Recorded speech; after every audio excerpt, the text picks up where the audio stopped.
Hello, today is Thursday, March 7th, and I've got a little catching up to do. I haven't done an entry since the beginning of February, so there's been a few trips that I've obviously missed out on, but there were some of those that there's not a whole lot to tell anyway, so I was going to combine a few, but then the last couple weeks have just sort of gotten by me, so I've just missed them. So start off with March 9th. That weekend I went to Chicago. That's one of the ones there's not a whole lot to tell. I'd hoped to go to a Bulls game or maybe Blackhawks or something, but all of their teams were out playing other places, so that wasn't an option for me. So I flew in Friday that night. There was a Mike Ditka's restaurant close by, so figured I had to do that, and that was about it. Had the seminar the next day, and then flew home that afternoon. So not much to tell with Chicago. The next week I went to Macon, Georgia, and it was less eventful than Chicago even. The hotel was maybe about 10 minutes, 15-minute drive from the airport, and there was really nothing to see in between the airport and the hotel, and so I didn't even really see Macon, the town or the city. I just saw a little bit of area in between the airport and the hotel, so not a whole lot to tell there. The following weekend, which was February 23rd, I actually flew out to California, but I flew out on Wednesday. I was doing dual seminars, so I did one Thursday night in Santa Ana and then another one Saturday morning in Norwalk. And for those of you who aren't familiar, that's down in Southern California, and it was a pretty eventful trip for multiple reasons. First off, right before I left, I started getting sick, and started off with woke up I think it was either Tuesday or Wednesday morning. I woke up, I think it was Tuesday morning, I woke up with a little bit of a scratchy throat, and then felt okay through the day. That night I got a little bit of the chills, that sort of early warning sign that when your body starts getting tingly and stuff, and you can tell that it's about to hit. But the next day I left in the afternoon, and I was getting ready, packing and stuff like that, and I felt okay throughout the day. And then left that afternoon, flew to Philadelphia, and then from Philadelphia I went to LA, and I felt fine for about half that trip. About halfway to LA I started getting the chills, and the rest of that trip, the rest of that flight anyway, was miserable. I got in probably about 9 o'clock or so. I can't remember exactly, but got in later in the evening, and all I wanted to do was just hit a bed and pass out. But I had about a half-hour drive down to Santa Ana to go get to my hotel. So that was pretty miserable. The next day, since my seminar wasn't until Thursday night, I was at least able to stay in bed most of that morning. Finally got up, and I was feeling miserable. Got up and went and had something to eat, and then spent the rest of the afternoon just trying to prep myself for having to do a 3-hour seminar that night in my condition. And it was pretty rough, that seminar, but I made it through it somehow.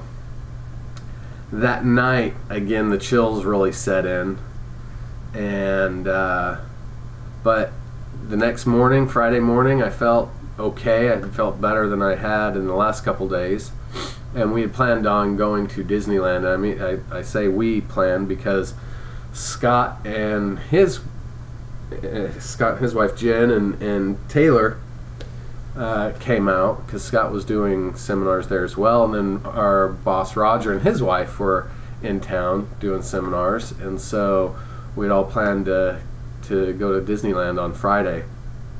So I was feeling okay, So we went to Disneyland and had a great time, right up until the point that I passed out. I had been medicating myself so heavily throughout the week, trying to get myself better for the seminars. And that morning, I had taken a couple things, and we left the hotel pretty early, got to Disneyland to meet Scott's brother Ryan, who decided to fly in to meet us, and we were going to go have breakfast. Well, we did that, but it was it was a pretty light breakfast, and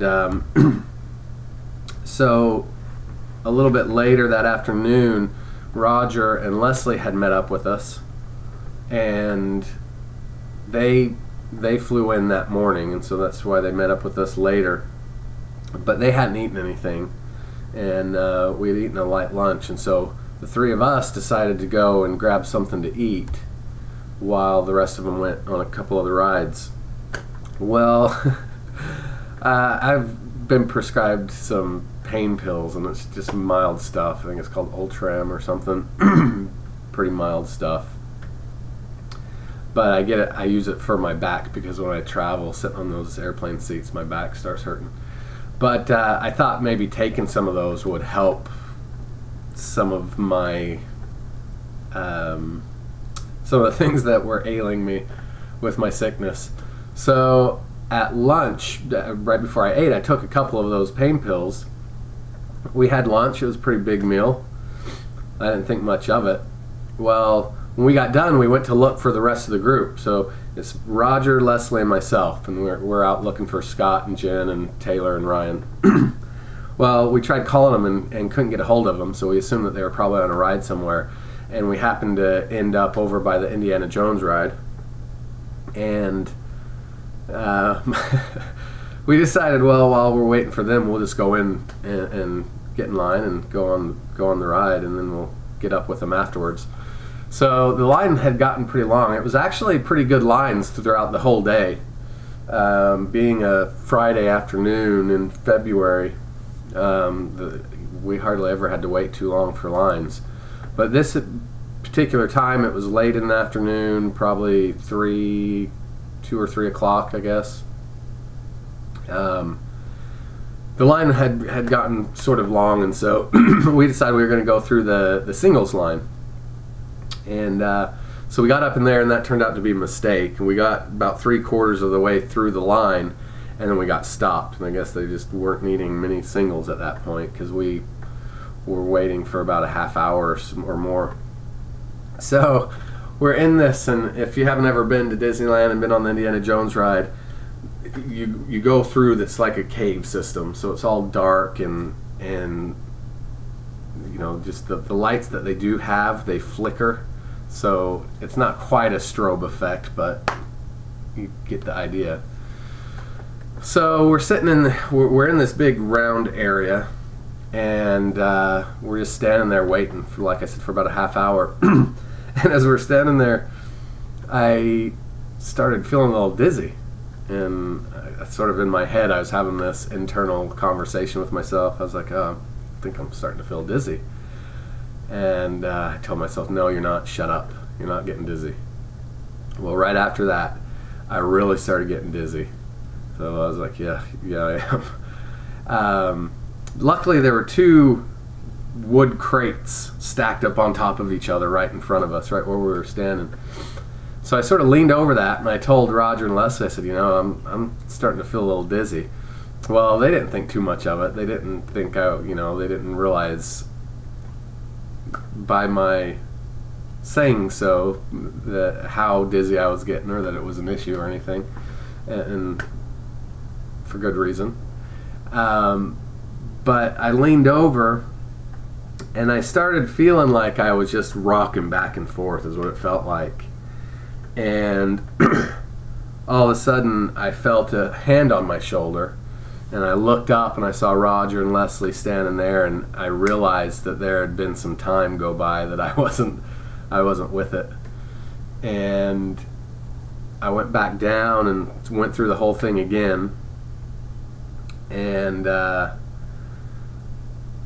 then sort of got back up, and at that point an employee had come over and they were asking Roger and Leslie if he should go get a EMT or somebody and they explained that I had just been sick and whatever, and so he said, well, there's an area right over here, there's a water fountain, you can have a seat over there and just rest. So we went over there, and apparently through that I blacked out again as I was walking over, and it was it's actually happened to me once before in high school. I was on some medication, I didn't eat breakfast or anything, and I passed out in drafting class, and the doctor said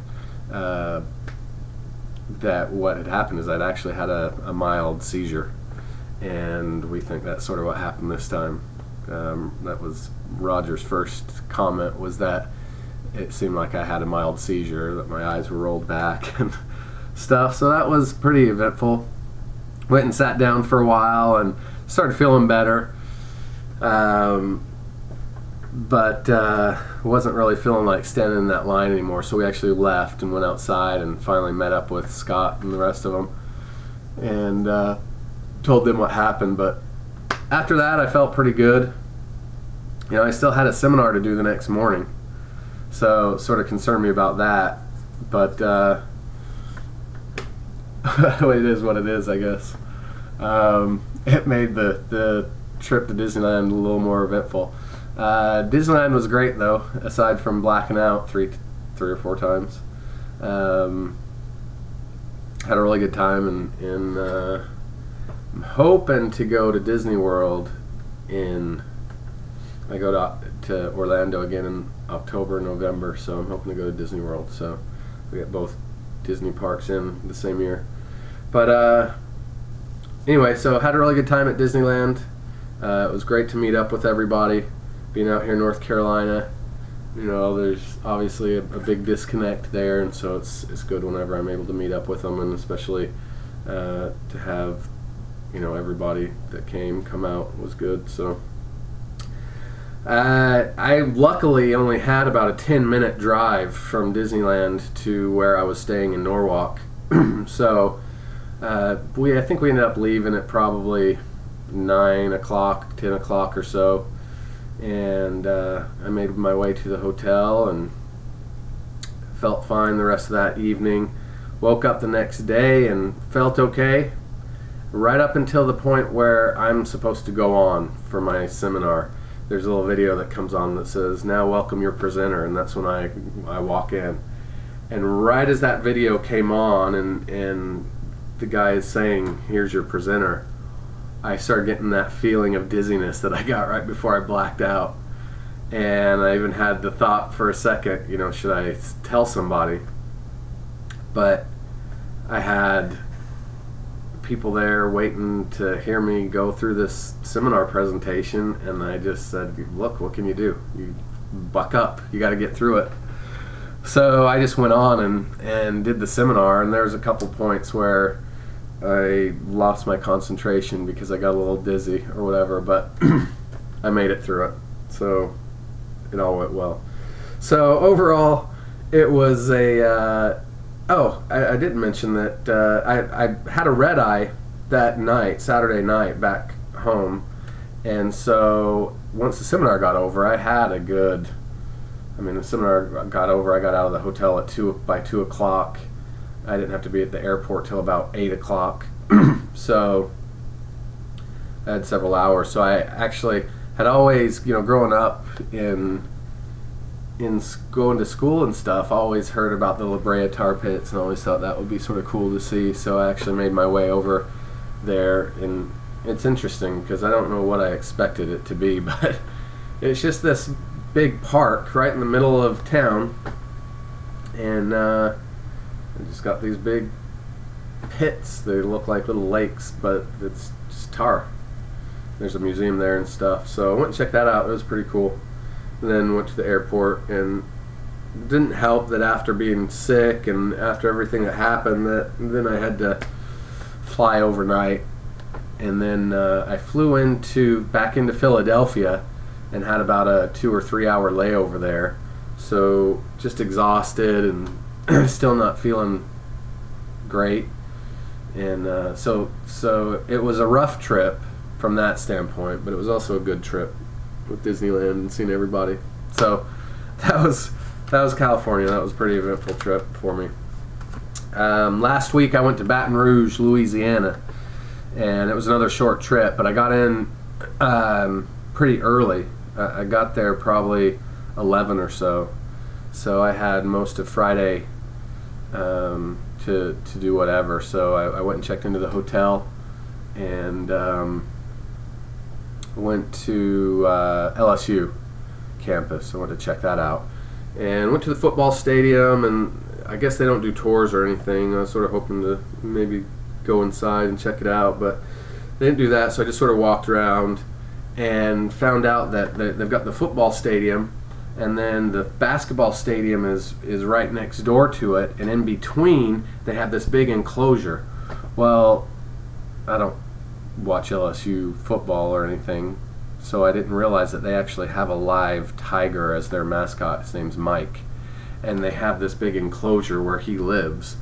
And I thought, well, surely this enclosure can't be for him all the time, because when I first walked out, you couldn't see anything. Then I found out he was laying down behind some shrubs. You could barely see him, but that was pretty cool. I mean, you're within 5 feet of him. They've got this big enclosure, and there's a fence, and then 2 or 3 feet there's another fence, and then he's on the other side. But he's right there, and it's pretty cool. So I went and saw that, and then their basketball stadium is named after Pete Maravich, which I didn't realize. So I saw that. Just walked around campus for a little bit, and then went back to the hotel, had some good Louisiana seafood, had to get some crawfish and catfish, and they had some blackened char-grilled oysters that they were delicious. So had a good meal in Baton Rouge Friday. But then that was pretty much it for that trip. Went back to the hotel, got my room set up for the next morning and everything. Had the seminar, had a really good seminar, and then flew home that day. So that was pretty much it. This weekend I'm supposed to go to Lexington, Kentucky. It's going to be a short trip, so I don't foresee too much to tell about that. Next weekend I got Cleveland, and then Miami the following weekend, in which I'm going to try and go to a Heat game while I'm down there. But Lexington's a little bit iffy. We didn't have very many people signed up, so still waiting to determine if we're going to still do that one or not. But got a few more people signed up overnight, so might end up doing it after all. But anyway, this should catch me up now, and I don't know if I'll do one after Lexington or not. It might be a couple, 2 or 3 more trips before I get back and have enough to share. So, but that's it. So I'll see you next time. Bye.